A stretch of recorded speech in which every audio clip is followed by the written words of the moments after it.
저는 사실 예수님 믿기 전에 목사가 되리라고는 꿈에도 생각하지 못했습니다. 그냥 평범하게, 물론 교회는 어릴 때부터 다녔지만 그냥 놀러 재미로 다녔었고, 고등학교 졸업하고 직장 생활하면서 나름 참 재밌게 즐겁게 놀러도 다니고 여행도 다니면서 살았습니다. 그런데 어느 날 가만히 생각해 보니까 내가 왜 사는가? 내가 왜 살지? 내가 왜 사는지에 대한 목표가 없는 거예요. 그리고 삶에 의미가 없는 거예요. 그러다 보니까 마음에 평안이 없어졌습니다. 그러는 중에 청년 시절에 교회에서 특별한 예배가 있었는데 그 예배에 참석을 했다가 예수님에 대해서 확실하게 듣게 됐고, 또 예수님이란 분이 나를 얼마나 사랑하시는지 그걸 알게 되었어요. 그리고 그 예수님을 그때 영접하게 되었습니다.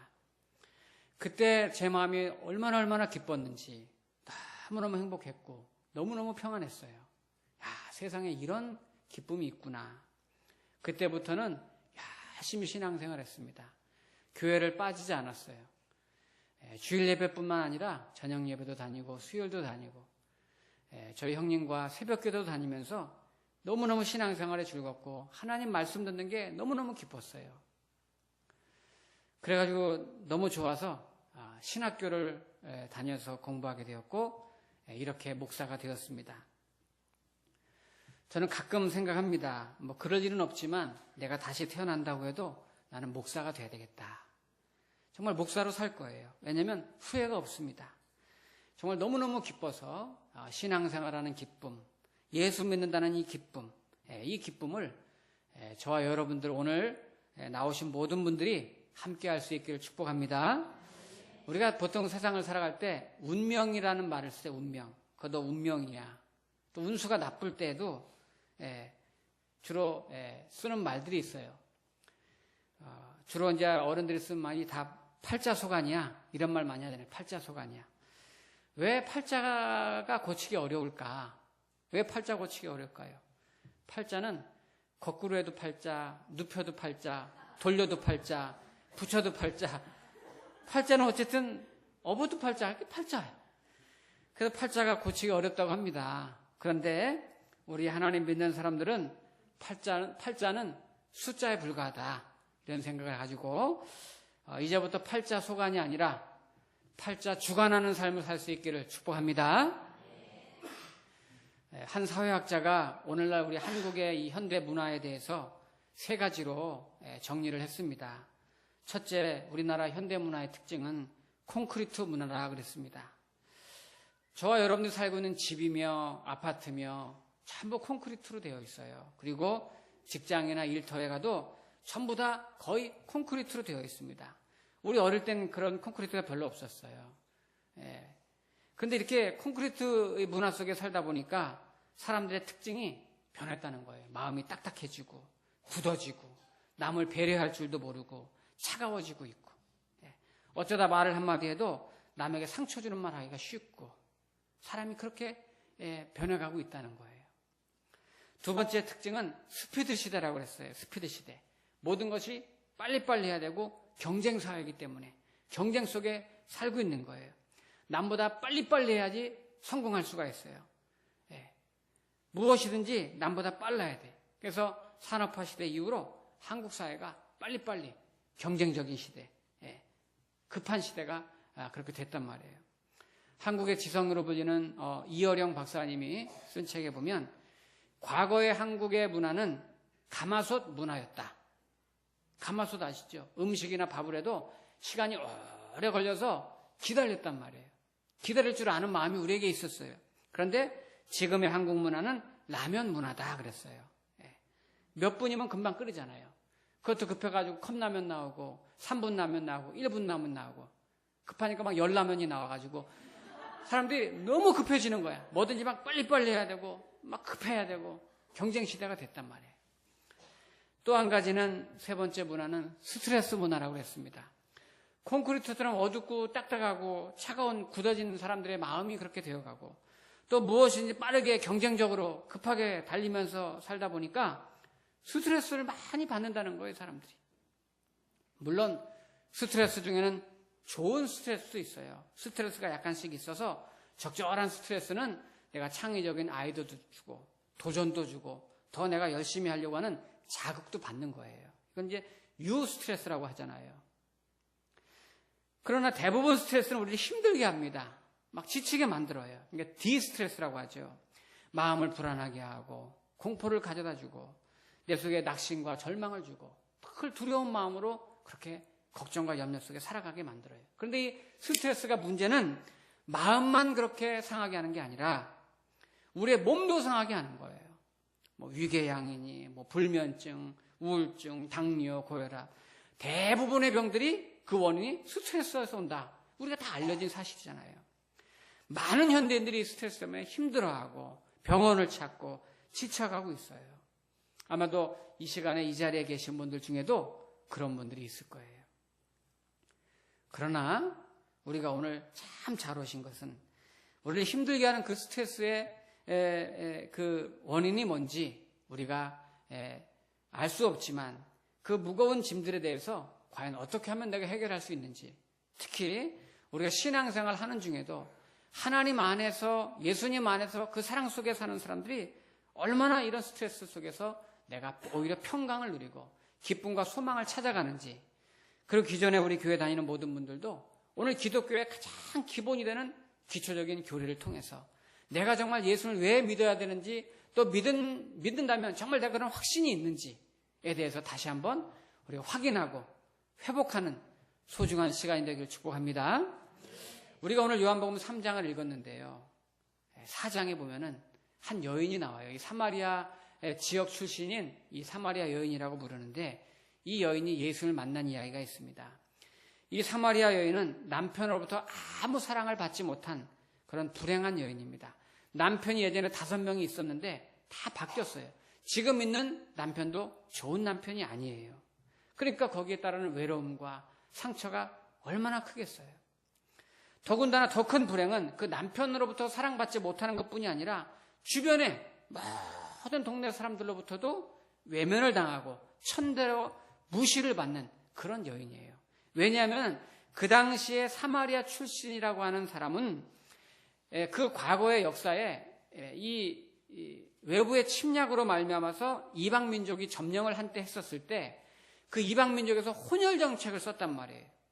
그래서 이 혼혈 정책을 써서 혼혈아들이 사마리아 지역의 후손들이 혼혈아들이 거기서 계속 태어나기 시작한 거예요. 그러니까 그 지역에 있는 정통 유대인들은, 사마리아 사람들은 혼혈족이라고 그래가지고 돼지 취급을 했어요. 짐승 취급을 했단 말이에요. 유대인들은 돼지를 부정한 짐승이라 그래서 먹지 않습니다. 물론 저와 여러분은 삼겹살이 없어서 못 먹지만 이 사람들은 돼지나 사마리아 사람 부정하다, 불결하다 그래서 상종도 하지 않으려고 그래요.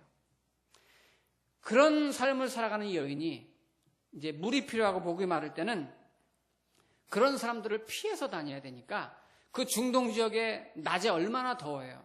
그 뜨겁지만은 사람들이 그 시간이 안 다니니까 그 시간에 물을 길러 우물가로 나온 거예요. 사실 이런 모습은 오늘날 우리가 살고 있는 사회에도 있지요. 한 아파트에 살아도 옆집에 누가 사는지도 모르고, 이웃집에 살해당한 쌍둥이가 비닐에 포장돼가지고 냉동실에 있는데 그것도 모르고 지내는 몇 달 동안, 그런 시대를 우리 살고 있잖아요. 내가 이웃집 문 열지도 않고, 또 이웃집도 나한테 찾아오는 거 반갑지 않고 스스로 문을 닫고 외면하는 시대를 살고 있어요. 바로 이런 사마리아 여인이 물을 기르러 홀로 왔는데 예수님이 가까이 오셔가지고 내게 물을 달라 이러면서 먼저 말을 건넸어요. 그러니까 이 여인이 대뜸 당신이 유대인인데 왜 나한테 물을 달라고 합니까? 자기 속에 내면에 깊은 상처가 있으니까 자기도 모르게 툭 튀어나오는 거죠. 이 여인은 누구라도 다 귀찮은 거예요. 피하고 싶은 거예요. 그래서 일부러 대낮에 온 거예요. 나 괴롭히지 말라는 거예요. 나 그냥 내버려 두라는 거죠. 어느 심리학자가 쓴 책에 보니까요, 포스트 모던 시대를 살아가는 요즘 현대인들이 상처를 많이 받는데 상처받은 사람들이 가장 많이 하는 말이 있대요. 가장 많이 하는 말, 나를 내버려 두세요. Leave me alone. 나를 내버려 두세요. 건들지 마세요. 귀찮게 하지 마세요. 이게 상처받은 사람들이 가장 많이 하는 말이에요. 이 사마리아 여인이 바로 그런 사람이에요.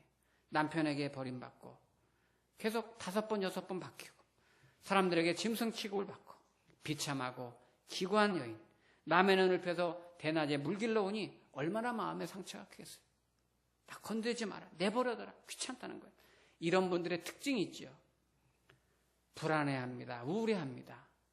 두 번째, 뭐든지 자꾸 바꿔요. 집을 바꿉니다. 애인을 자꾸 바꿉니다.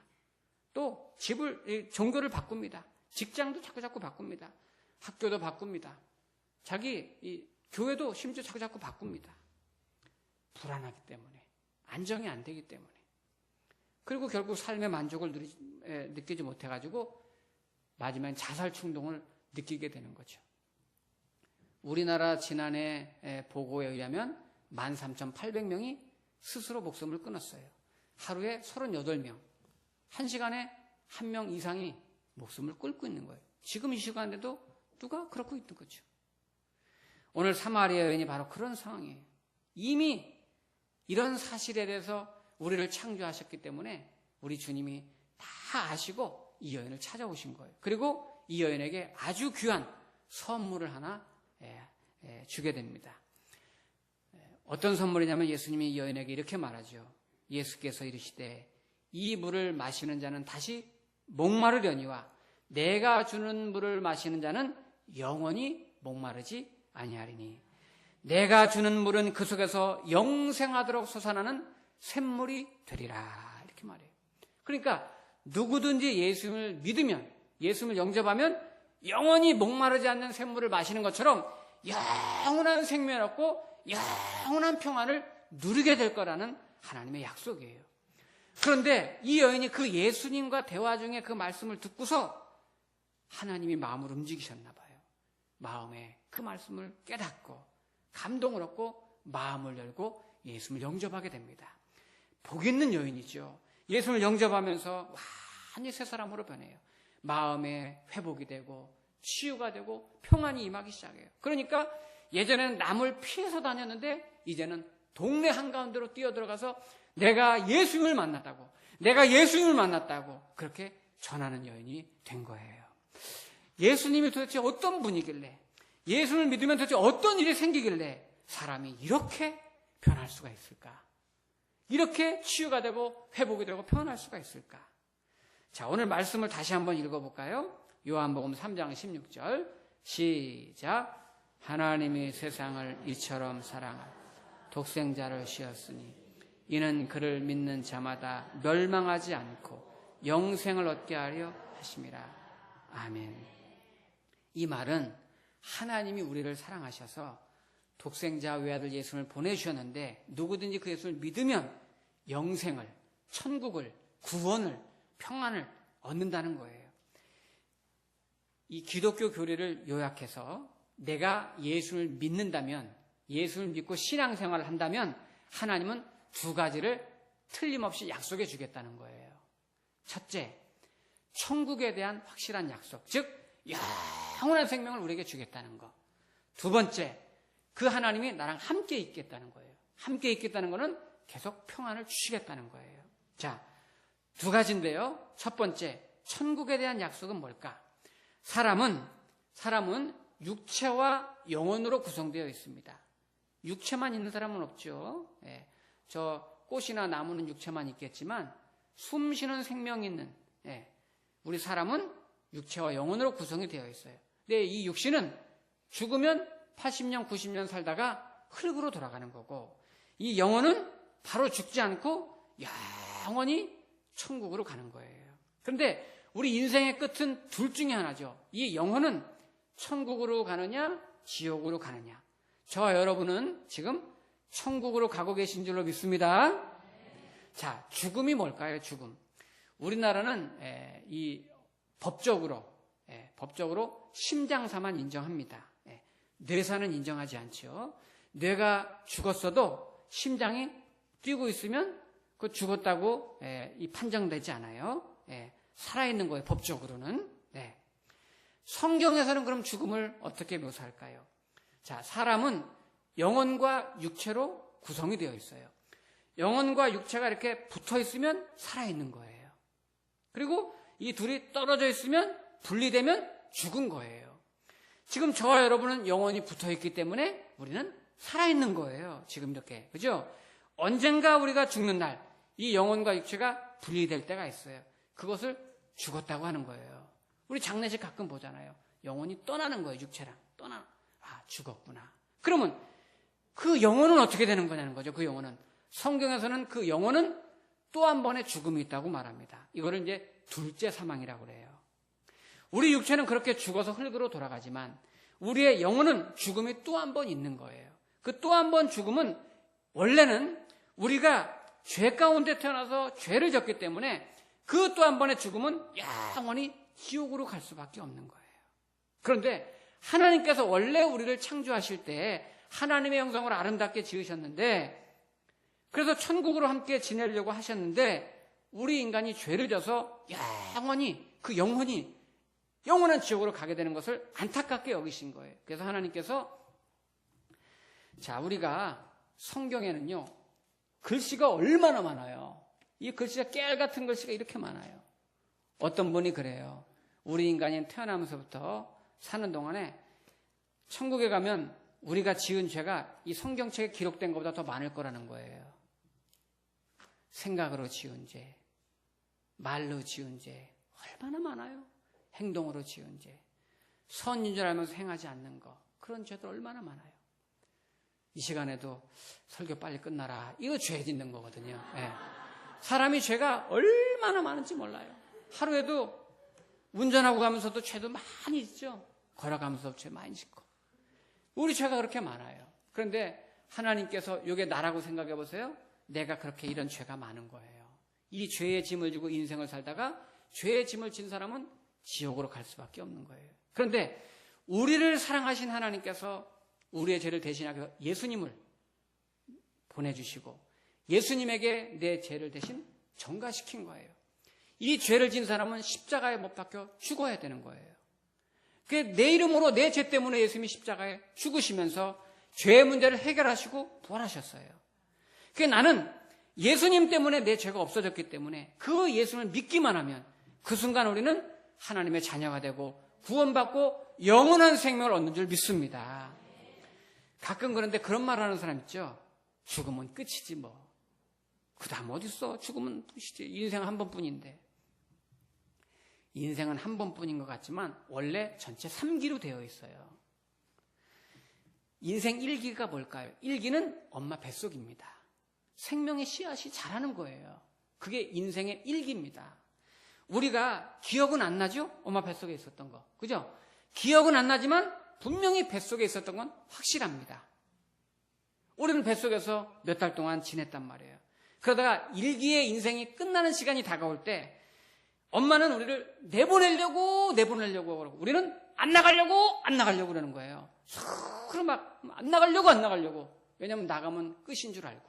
근데 엄마는 내보내려고 엄마가 힘이 더 세니까 확 밀어버려가지고 이렇게 나오는 거예요. 예. 그래도 안 나오면 수술해서라도 하여튼 내보내려고 하는 거예요.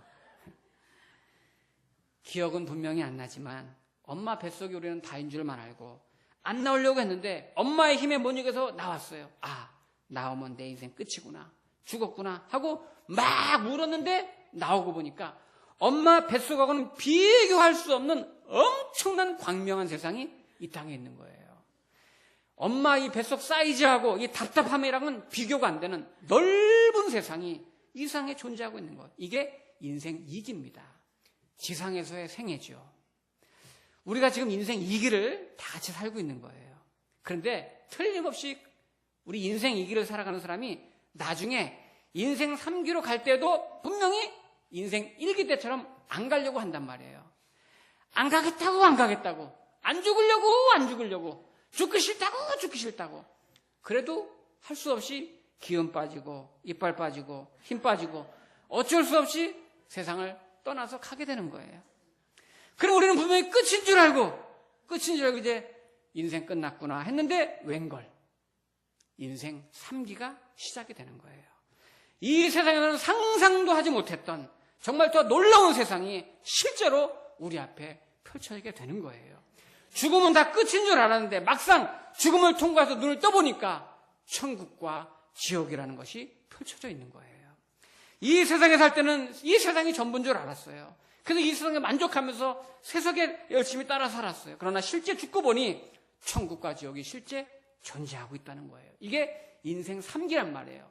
이 3기는 우리의 영혼이 이제 그때부터는 영원히 살게 되는데, 엄마 뱃속에서 인생 1기를 지내다가 이 지상에서 인생 2기를 지냈던 사람들 누구나 예외 없이 인생 3기를 맞이하게 되는데, 어떤 사람은 천국에서, 어떤 사람은 지옥에서 그 인생 3기를 이제 마지막 살게 되는 거죠.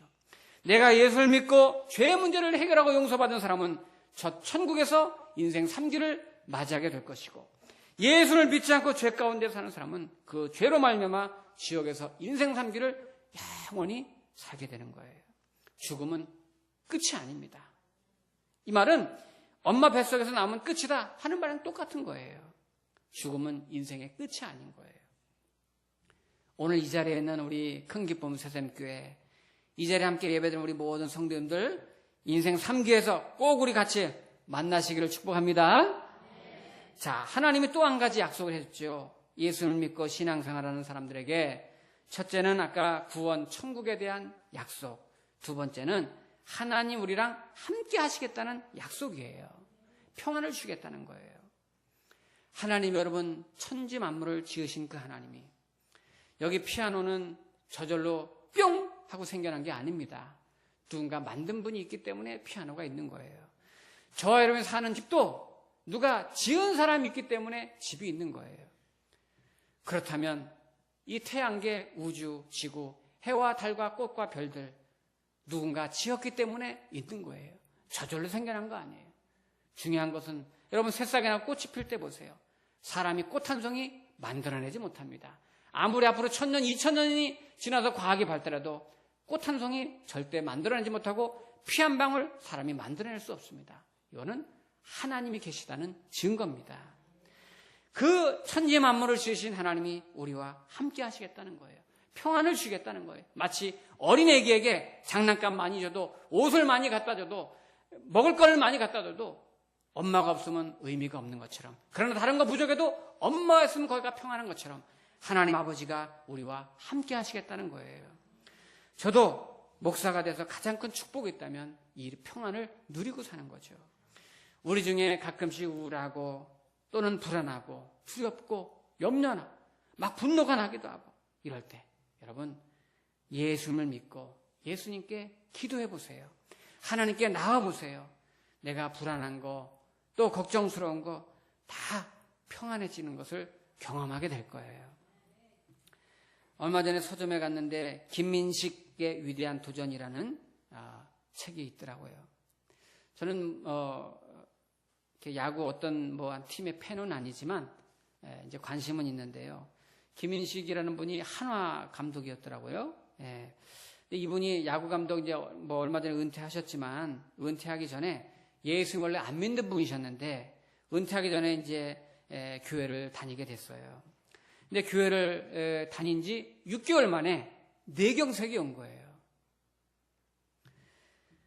뇌경색이 오니까 한쪽 팔과 다리가 마비된 거죠. 그러니까 오른쪽으로 뇌경색이 와가지고 이 왼쪽 팔, 왼쪽 다리가 마비가 됐어요. 주변 사람들이 그랬습니다. 교회 다니니까 그런 거라고. 안 믿다가 예수 믿으니까 그렇게 됐다고. 가끔가다 그런 말 하는 사람이 있거든요. 그런데 김민식 감독이 믿음은 작은 믿음이었지만은 그런 말에 휘둘리지 않는 거예요. 끝까지 교회 나가는 거예요. 아파도 마비가 왔어도 믿음 생활 꾸준하게 하는 거예요. 그 부인이 기도하고 그 교회 목사님과 구역 식구들이 시간 기도했을 때 병원에 입원한 지 1달 반 만에 완쾌돼가지고 퇴원하는 기적이 일어난 줄 믿습니다. 놀라운 일이 일어난 거예요. 그리고 퇴원해서 얼마 안 돼가지고 WBC 세계 야구 선수권 대회 우리나라 대표 감독으로 뽑혀가지고 한국 야구 역사상 최초로 4강에, 세계 4강에 들어가는 기적을 이분이 이뤄낸 거예요. 뇌경색으로 일어난 지 1달 반 만에 병에서 나오고 또 경기에서 이기게 된 거죠. 그때 당시 주변 사람들이 이제 김인식은 끝났다. 김인식 감독은 끝났다. 이렇게 많이 말들 했어요. 그러나 그는 하나님을 믿는 순간 하나님이 나와 함께한다는 걸 믿었다는 거예요. 하나님이 내게 평안을 줬다는 걸 믿었다는 거예요. 그래가지고 그 이후에도 또 한번 WBC 이 세계 야구 선수권 대회에서 그 다음 우리나라가 준우승까지 이분이 이끌어내는 그런 기적을 이뤄낸 거죠. 이분은 용인에 있는 어느 교회를 다니고 있어요. 근데 기독교 얼마 전에 신문에 보니까 안수 집사님으로 임직을 하셨더라고요. 그러면서 40년 동안 그렇게 좋아했던 술과 담배를 다 끊고 녹차를 대신 즐겨 마신다는 그런 이야기도 하더라고요. 어느 날 기자가 이 김 감독에게 질문했습니다. 감독님, 승리가 왔다 갔다 하는 그런 긴박한 그런 경기장에서 경기가 굉장히 있을 때마다 두렵고 긴장되고 스트레스가 많은데 그 스트레스가 많을 때 어떻게 이겨내십니까? 네, 저는 스트레스가 있을 때 늘 하나님 앞에 예배를 드립니다. 교회 나가서 예배를 드리면 얼마나 마음이 평안한지 몰라요. 그리고 이렇게 경기장에 나왔을 때는 예배를 드릴 수 없어서 기도하고 찬송을 부릅니다. 그랬어요. 찬송을 부를 때는 하나님이 나와 함께 한다는 걸 체험하게 되고 마음에 큰 평안이 임한다는 거예요. 오늘 그 감독님에게 큰 힘이 되었던 찬송이 있는데 제가 한번 불러보려고요. 네. 1부 때는 제가 그냥 생음으로 불렀는데 우리 반주자가 해주시면은 제가 더 좋을 것 같아요. 369장인데요. 369장. 여러분 이 노래처럼 우리 중에 근심과 걱정이 없는 분이 어디 있어요? 아무도 없습니다. 저는 특히 한때 거기 찬송 가사 중에 3절 세 번째 줄에 보면 세상 친구 멸시하고 너를 조롱하여도 예수 품에 안기어서 참된 이로 받겠네 부르면서 많이 울었던 때가 있었어요. 그런데 우리 예수님께서 다 지어주시고 위로하시고 도와주시고 힘이 되어주셨어요.